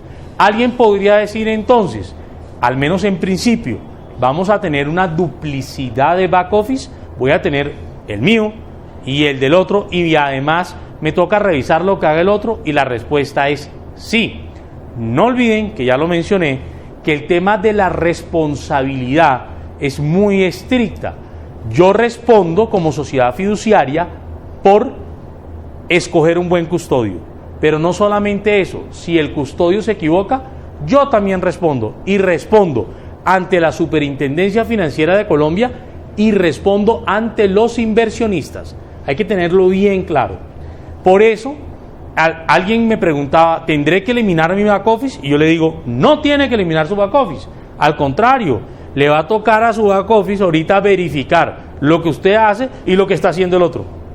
Es importante tenerlo presente. ¿Bajo qué principios se ejerce la custodia? Son tres principios a saber: el de independencia, el de segregación y el de profesionalidad.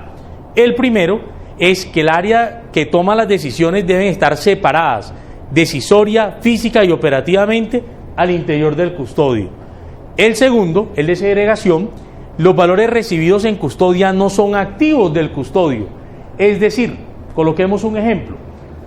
Esta sociedad fiduciaria le entrega la custodia, la sociedad fiduciaria X le entrega la custodia a la sociedad fiduciaria Y. Y esa sociedad fiduciaria Y entra en una causal de toma de posesión por parte de la Superintendencia Financiera de Colombia. ¿Tendría entonces que el liquidador tomar esos activos que están en custodia para entregárselos a los inversionistas de la fiduciaria Y? Respuesta: no. tienen que coger y devolvérselos a la fiduciaria X porque esos activos se encuentran segregados, no le pertenecen a la otra fiduciaria, le pertenecen son a los inversionistas de la fiduciaria X, en nuestro ejemplo. Por lo tanto, constituyen un patrimonio independiente. Por otro lado, tenemos la profesionalidad, que la actividad del custodio será ejercida con profesionalismo y diligencia. Ya sabemos que toda entidad vigilada por la Superintendencia Financiera de Colombia, las personas tienen que actuar no solamente con prudencia y diligencia, sino como actuaría un buen hombre de negocios. Eso es importante tenerlo presente. La actividad de custodia de valores solo podrá ser ejercida por las sociedades fiduciarias. Eso yo creo que ha quedado absolutamente claro. Autorizadas por la Superintendencia Financiera de Colombia. ¿Qué quiere decir esto? Señores, ustedes por el solo hecho de ser fiduciarias, no quiere decir que levanten la mano y digan, ya soy custodio. No, tienen la potencialidad de ser custodios, mas no por eso son custodios per se. Es decir, hay que surtir un trámite especial ante la Superintendencia Financiera de Colombia para obtener la calidad de custodio. ¿Vamos claros ahí?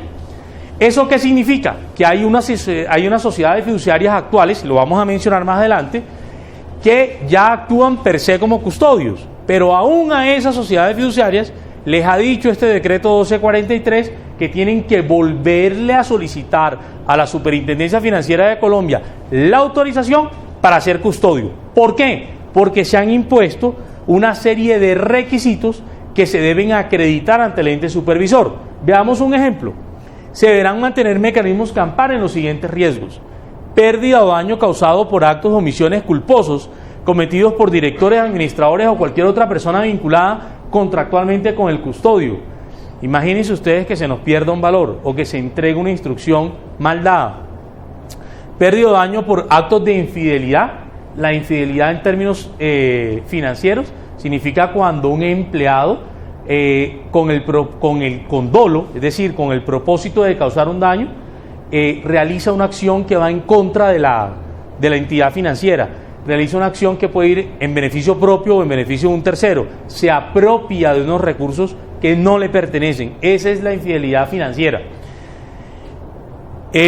Entonces, pérdida o daño causado por actos de infidelidad de los directores administrados o por cualquier persona vinculada contractualmente con el custodio, pérdida o daño de valores en establecimientos o dependencias del custodio, pérdida o daño por falsificación o alteración de documentos, pérdida o daño por falsificación de dinero, pérdida o daño por fraude a través de sistemas computarizados, pérdida o daño por incumplimiento de las operaciones sobre valores distinto a los aspectos relacionados con el riesgo de crédito o contraparte.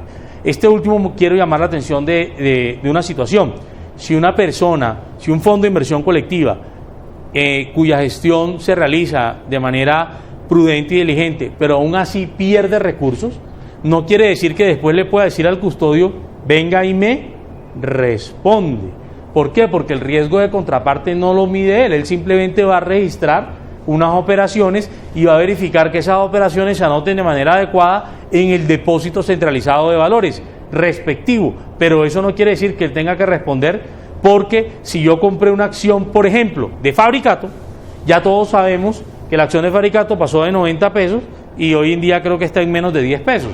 Entonces, nadie va a responder por las variaciones del riesgo propio del mercado.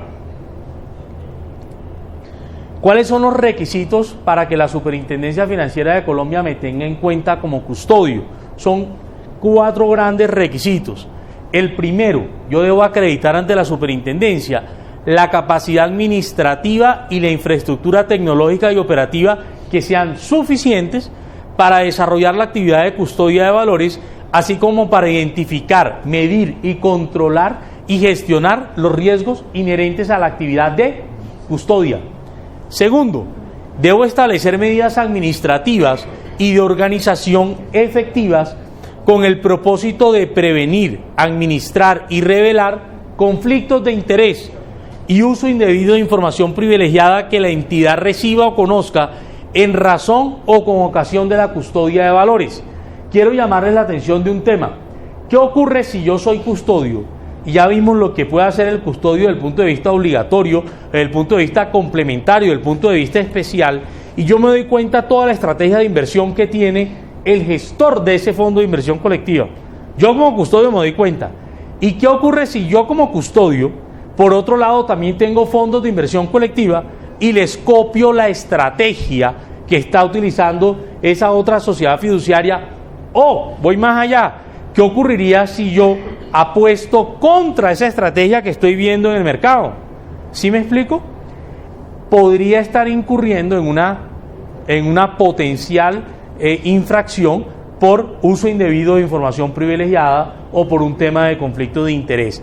De allí la importancia de que esta clase de temas se tengan estrictamente separados.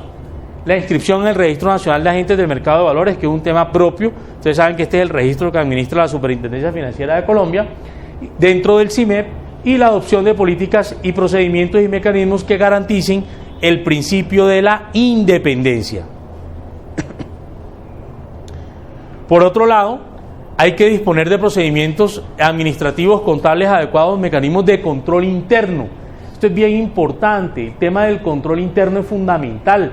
Prácticamente, por ejemplo, algo que no hemos mencionado, el control normativo va a desaparecer y sus funciones se han diluido en el auditor externo y se han diluido en el custodio, sobre todo el tema legal. Aquí, ¿qué tenemos? Técnicas eficaces de administración y control de riesgos, mecanismos eficaces de control y salvaguardia de sus sistemas informáticos, establecer medidas para garantizar la continuidad y la regularidad de los mecanismos y dispositivos implementados para el funcionamiento de la actividad de custodia y disponer de mecanismos que amparen los riesgos operativos asociados a la actividad de custodia de valores. La Superintendencia Financiera podrá exigir la implementación de sistemas de administración de riesgos particulares para su mitigación. Observen ustedes un tema. Anteriormente, los doctores realizan la compra de un valor y ellos operan en su pantalla y la instrucción se va directa al depósito centralizado de valores respectivo. Hoy en día, ellos operan en su pantalla y la idea es que el custodio registre la operación y se la cuente al depósito centralizado de valores respectivo.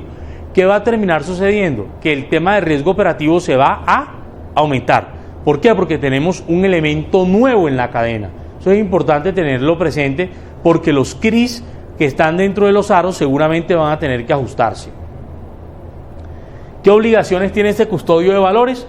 Asegurar que se haya realizado la anotación en cuenta de los derechos sobre los valores cuya custodia se le encomienda a nombre del cliente respectivo. Y esto significa contar con las políticas, los procedimientos y mecanismos necesarios para garantizar una adecuada ejecución de la actividad de custodia de valores, identificar, medir, controlar y gestionar los riesgos propios de la actividad.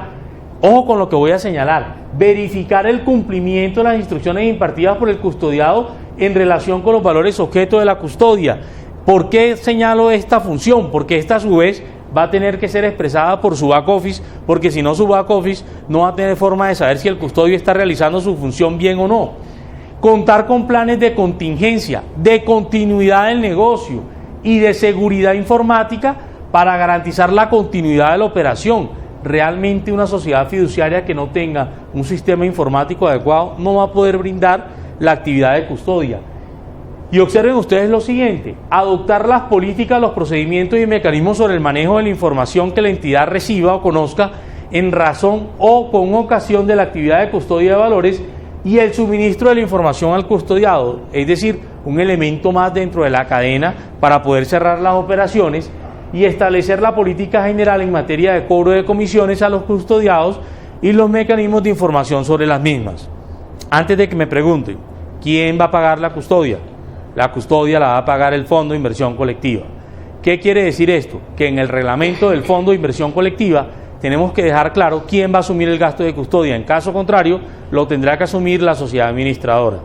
Es decir, en el reglamento tenemos que cargarle ese gasto, si esa es la voluntad de la sociedad administradora, a los adherentes o inversionistas. ¿Qué otro tema tiene que hacer el custodio? Reportar diariamente al custodiado todos los movimientos realizados en virtud de las instrucciones recibidas diariamente, así como si tiene a cargo la valoración, también tendrá que hacerla diariamente. Dar oportunamente al custodiado y a la Superintendencia Financiera de Colombia cualquier circunstancia que pueda afectar el normal desarrollo de la labor de custodia. Asegurar el mantenimiento de la reserva de la información. Este es un tema fundamental. Si la información se llega a filtrar, caeremos, sin duda, podemos caer en temas de conflictos de interés, uso indebido de información privilegiada, para que quien reciba la información o conozca en razón o con ocasión de la actividad de custodia de valores, la guarde. Suministrar al custodiado la información y documentación que se requiera sobre los valores y de recursos en dineros objeto de custodia y el desarrollo del contrato en forma inmediata. Esto significa que quien custodia tiene que tener la posibilidad de entregar información en línea y de manera inmediata al custodiado. Impartir las órdenes necesarias para realizar los movimientos de las cuentas bancarias en las cuales se depositen dineros del custodiado con el fin de compensar y liquidar las operaciones que se realicen sobre los valores respecto de los cuales se ejerce la custodia. Recuerden que quien ejerce la custodia compensa y liquida las operaciones. Entonces es un tema muy delicado. Cobrar oportunamente los intereses, dividendos y cualquier otro rendimiento de los activos. Asegurarse de que se haya efectuado el depósito de los valores custodiados en una entidad legalmente facultada para el efecto. Ejercer los derechos políticos inherentes a los valores custodiados, que fue algo que ya les mencioné, como un servicio complementario. Abstenerse de llevar a cabo operaciones prohibidas en el manejo de valores cuando estoy hablando de temas objeto de custodia. Acudir al custodiado en los eventos en los que se considere necesaria su intervención, por ejemplo, cuando existan dudas sobre las operaciones. Identificar, controlar y gestionar las situaciones generadoras de conflictos de interés en el desarrollo de la actividad de custodia de valores. Es posible que que una sociedad fiduciaria que ejerce la custodia se dé cuenta que la operación del custodiado pueda estar incurriendo en un conflicto de interés y se abstenga de realizarla. Y en ese momento levante la mano y llame al custodiado y le diga, esta operación no se puede hacer. Entonces es una función muy delicada ser custodio. Contar con manuales de control interno y gobierno corporativo, incluyendo el código de conducta y los demás manuales necesarios para el cumplimiento de la normatividad aplicable. Y adoptar medidas de control y reglas de conducta necesarias, apropiadas y suficientes para evitar que los valores recibidos en custodia puedan ser utilizados para actividades ilícitas. Imagínense ustedes otra obligación más que nace con el tema del lavado de activos. Cumplir con las políticas, directrices, mecanismos y procedimientos que señale la Junta Directiva del Custodio para la adecuada actividad de la custodia. Y aquí hay otra obligación que surge para la Junta Directiva. Cumplir a cabalidad con los demás aspectos necesarios para la adecuada custodia de los valores respecto de los cuales se realiza dicha actividad. Ejercer la supervisión permanente sobre el personal vinculado al custodio que intervenga en la realización de la actividad de custodia de valores. Es decir, aquí la sociedad que custodia va a tener que estar vigilando qué hace su gente, un tema muy delicado. Suministrar al custodiado mecanismos en línea sobre los valores objeto de custodia con el fin de que este último pueda realizar arqueos periódicos de manera automática. Quien no tenga la posibilidad de hacer arqueos en línea, pues va a tener que hacer un desarrollo tecnológico importante. Y ustedes saben que hay entidades, no vamos a mencionar los nombres, pero que los arqueos los hace auditoría una vez al mes o 2 veces al mes, pero los hacen como manuales. Hacer un desarrollo de arqueo en línea es un tema que va a costar, digamos, desde el punto de vista nivel de ingreso, una sociedad que se dedica a esto, porque esto implica tener un desarrollo tecnológico que sea bastante importante para poderlo hacer. Contar con la infraestructura necesaria para realizar la custodia de los valores en condiciones ambientales y de seguridad que salvaguarden su integridad en el tiempo. Finalmente, en el caso de que la actividad de custodia de valores se realice con entidades vinculadas, aquí quiero llamar la atención de esas entidades que entre sociedades fiduciarias o comisionistas de bolsa y sociedades fiduciarias tengan un grado de parentesco, pero parentesco accionario. Tanto el custodio como el custodiado deberán establecer y aplicar consistentemente principios, políticas y procedimientos para la detección, prevención y manejo de conflictos de interés en la realización de dicha actividad. Yo creo que aquí va a haber un tema que nos va a desbordar, porque el tema de medición de conflictos de interés en las operaciones cuando estoy, por ejemplo, transando en mercado accionario, mercados ciegos, pues voy a tener dificultades para poder implementar todo esto. Finalmente, obligaciones especiales del custodio de valores para los fondos de inversión colectiva, es decir, estas son obligaciones especiales directas. Asegurar que se haya realizado la anotación en cuenta de los derechos o saldos de los titulares de los valores cuya custodia se la están encomendando, y dicha anotación deberá hacerse a nombre de la sociedad administradora del fondo de inversión colectiva custodiado, seguido por el nombre de identificación del fondo de inversión colectiva del cual hagan parte. Esto es bien importante. ¿Qué nos están señalando acá? Que el custodiado va a tener que anotar que está trabajando, por ejemplo, con la sociedad fiduciaria X, y dentro de esa sociedad fiduciaria X con el fondo de inversión colectiva Y, para que no se presten a confusiones.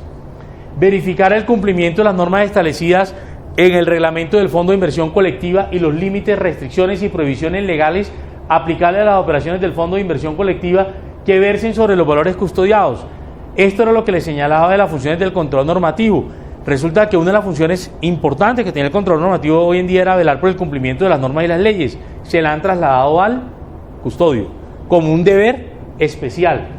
Efectuar, en caso de ejercerse como actividad complementaria, la valoración de los valores del fondo de inversión colectiva custodiado y de sus participaciones.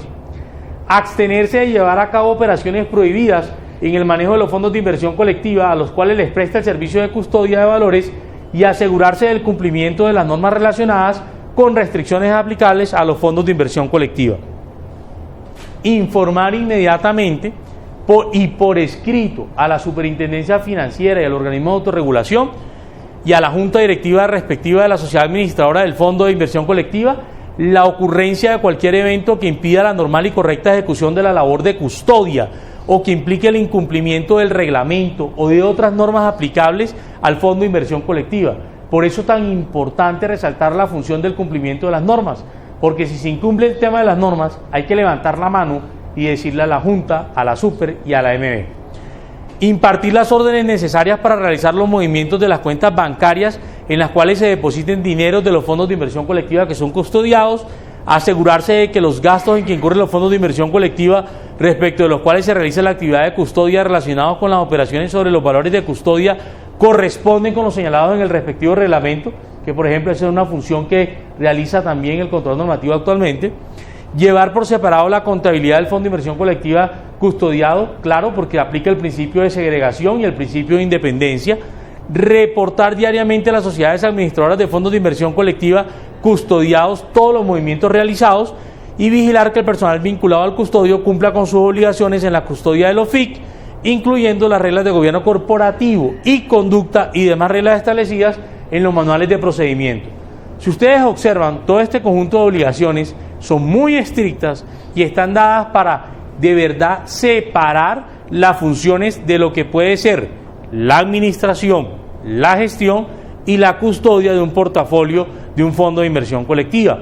Sin embargo, debo señalar que la implementación de todos estos temas tienen que ser muy rigurosos, porque si una sociedad fiduciaria lleva a su vez sus propios negocios a través de los fondos, uno tiene que asegurarse de verdad que de manera estricta esos canales de información no se vayan a presentar, porque si no se van a presentar problemas que se ocasionarán por temas de conflictos de interés y por uso indebido de información privilegiada. En el tema de frente a valores en el exterior, tenemos que las inversiones en valores de emisores del exterior o nacionales que se adquieran y permanezcan en el extranjero y que por su naturaleza sean susceptibles de ser custodiados, deben mantenerse en su totalidad en custodia en bancos extranjeros, instituciones constituidas en el exterior que presten el servicio de custodia o en instituciones de custodia de valores constituidas en el exterior que tengan como giro exclusivo el servicio de custodia. Voy a colocarles ejemplos de la vida real. En Estados Unidos hay una entidad que solamente se dedica al tema de custodia, que es conocida de todos, que se llama Pershing. Pero también hay bancos que solamente se realizan al tema de custodia, como es el Banco de Nueva York, el Bank of New York, que se conoce como BONY, solamente se dedica a eso. Pero también debo señalar que los bancos tales como JP Morgan, Morgan Stanley, HSBC, todos estos bancos tienen la posibilidad en Estados Unidos de ejercer la custodia de valores. Los custodios podrán subcontratar la custodia de valores ubicados en el exterior, relacionados con el servicio de custodia que prestan cuando ello resulte necesario para el cumplimiento de las finalidades de la custodia encomendada. Es decir, que yo tengo la posibilidad de que si mi canal directo no me puede prestar el servicio, pueda acudir a otro canal que me pueda ofrecer el servicio. La independencia de las cuentas en el depósito de valores, que me parece importante que ustedes lo sepan. Cada custodiado deberá tener identificada en el depósito de valores una cuenta segregada. Es lo que se llama el segregate account, o sea, una cuenta que es separada y diferenciada por cada vehículo de tercero administrado. Me explico. Ustedes tienen 3 fondos de inversión colectiva, van a tener que tener 3 cuentas diferentes para asegurarnos la verdadera segregación de las cuentas, la cual deberá estar diferenciada de las cuentas de la respectiva sociedad administradora para que no se lleguen a mezclar los recursos de la posición propia con los recursos que yo estoy administrando, que son de terceros, de las demás y de los demás vehículos que sean administrados por esta, así como de las cuentas de sus otros clientes en la que se depositen los valores que forman parte de su portafolio. En la custodia y en la liquidación de un fondo de inversión colectiva, en caso de liquidación de un fondo de inversión colectiva custodiado, la actividad de custodia se mantendrá hasta el término de la misma. ¿Qué quiere decir esto? Que si una sociedad fiduciaria X me está manejando la custodia y entra en liquidación, o yo entro en liquidación, me tendrán que manejar la custodia hasta que se acabe, hasta que se venza todos los temas relacionados con esos portafolios. ¿Por qué hicieron eso? Porque si ustedes saben que con los temas que se han presentado últimamente, viene todo el tema de compra de carteras, traslados de administración, y lo que se quiere es que la custodia no se vea afectada. Usted puede trasladar la gestión, usted puede trasladar la distribución, pero la custodia no, porque la custodia es la tranquilidad y la seguridad del inversionista de que sus papeles están allí salvaguardados, que es la expresión que utiliza la norma. De pronto, que ustedes no se vayan a ir con el concepto de confundir lo que es la custodia y el depósito. Van a ser 2 actividades diferentes. El que custodia, como ustedes ya los han dado cuenta, básicamente hace registro y anotaciones en cuenta y toma nota, y se las tiene que pasar ¿a quién? Al depósito centralizado de valores, que será DCB, que es el del Banco de la República, y DCVAL, que es el privado. El decreto 2555 del 2010 habla que cuando se trate de la administración de títulos, y ojo, el decreto 1243 lo ha modificado porque lo señalé al principio. Vamos a hablar de cuando se trate de la administración de valores, porque ahora vamos a custodiar son valores que se encuentren en el depósito central de valores. Los documentos que acrediten el depósito serán los establecidos para el efecto en el reglamento que regule el funcionamiento de dicha entidad. Anotación en cuenta. Esto no es un tema nuevo, lo establecía el decreto 2555 del 2010. Obsérvese que dicho decreto señalaba que los sistemas de compensación y liquidación de valores extranjeros podrán tener la calidad de depositantes directos en los depósitos centralizados de valores locales a través de una cuenta que contenga la posición de los valores que en ellos se administren sin desagregación a nivel de beneficiario final. En este mismo sentido, los depósitos descentralizados de valores locales podrán administrar la posición de sus cuentavientes en otros sistemas de compensación y liquidación extranjeros sin desagregación a nivel de beneficiario final. Esto es la reglamentación que traía el decreto 2555 del 2010. Por otro lado, el nuevo decreto, el 1243 de 2013, señala que los sistemas de compensación y liquidación de valores extranjeros podrán tener la calidad de directos en los depósitos centralizados de valores locales, a través de una cuenta que contenga la posición de los valores que en ellos se administren, sin desagregación a nivel de beneficiario final. En este mismo sentido, los depósitos centralizados de valores locales podrán administrar la posición de sus cuentavientes en otros sistemas de compensación y liquidación extranjeros sin desagregación a nivel de beneficiario final. Otro tema importante de resaltar es el parágrafo primero, en el cual se establece que la anotación en cuentas sobre valores extranjeros podrá hacerse directamente a nivel del inversionista local en los depósitos extranjeros o en la institución extranjera encargada de realizar la anotación en cuenta en el respectivo mercado, en el evento en que el inversionista local utilice custodios para la compensación y liquidación de las operaciones que realice en una bolsa de valores extranjera. Finalmente, En lo que compete a las obligaciones de inscribirse en el Registro Nacional de Agentes de Mercado de Valores, tenemos que el decreto 1243 de 2013 señala que deberán inscribirse en el Registro Nacional de Agentes de Mercado de Valores las entidades señaladas en el numeral primero del párrafo tercero del artículo 75 de la Ley 964 de 2005, que son las entidades que sean autorizadas para ejercer la custodia de valores.